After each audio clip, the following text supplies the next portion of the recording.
So Sharon, you are an expert on digiscoping. Give us some advice. Yes, always, always, always take your scope and always try for the picture. I was last fall, I went on a trip to Uganda, and there was a woman named Megan Crew who came along, and she's a field trip leader. It's like, oh, I'm so glad you're here. I have so many digiscoping questions. And I was like, I'm happy to help.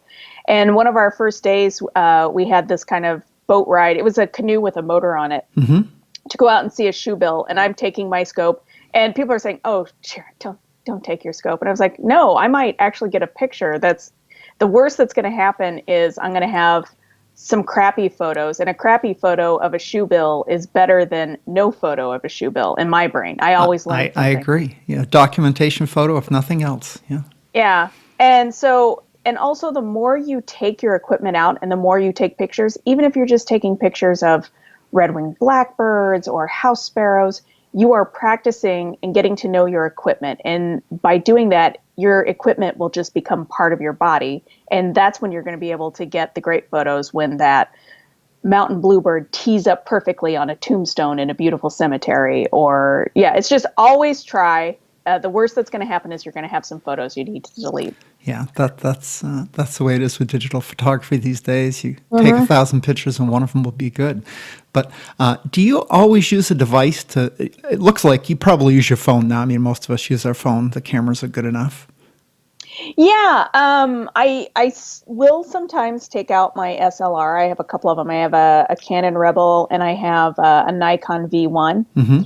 And if I were going someplace like Florida, like Vieira Wetlands or one of the gator farms, and I knew I was going to have a lot of time with the birds and the birds were going to be sitting still, then I would take those SLRs. But more often than not, I take my phone. And the reason why is the quality is very, very good. And I've had pictures published in books and magazines. I even had a cover photo with one of my iPhone photos. Wow. So I feel like the quality is good if the light is good with you. But I also love the ability to share immediately. And so I can just share the photos from my phone immediately to social media accounts or do a Facebook Live thing. So, and your phone is so much lighter. It is handy. I mean, you've got it anyway. You're doing your e-birding on your phone. You might want to take a call. It's in your pocket, so it's not an extra thing to carry. Do you use a device, a phone holder, adapter sort of thing usually, or not?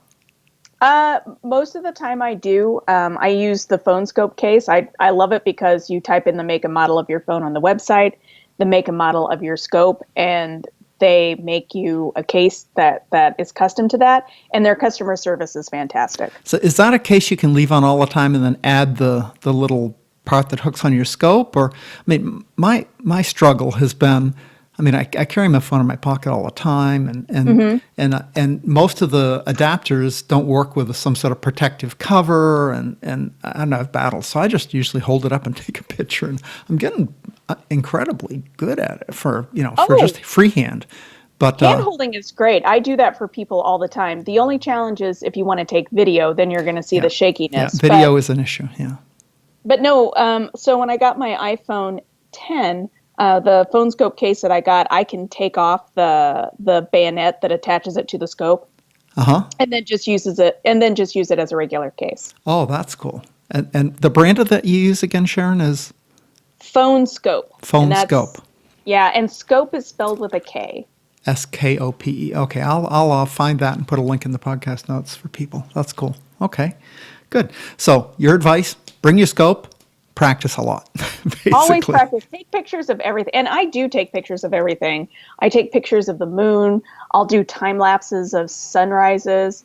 I'll do insects. I'm constantly practicing because I'm always curious what kind of boundaries I can push with my phone. Yeah. And more often than not, I'm surprised at what I get. And, if your photo is terrible, if you just put a fun filter on it, it's still a good photo on Instagram. Nobody necessarily is looking for the perfect photo anymore. So obviously you use Instagram a lot. Are you the Birdchick on Instagram too? Yeah, pretty much on social media, if it says Birdchick, that's going to be me. Okay, got it.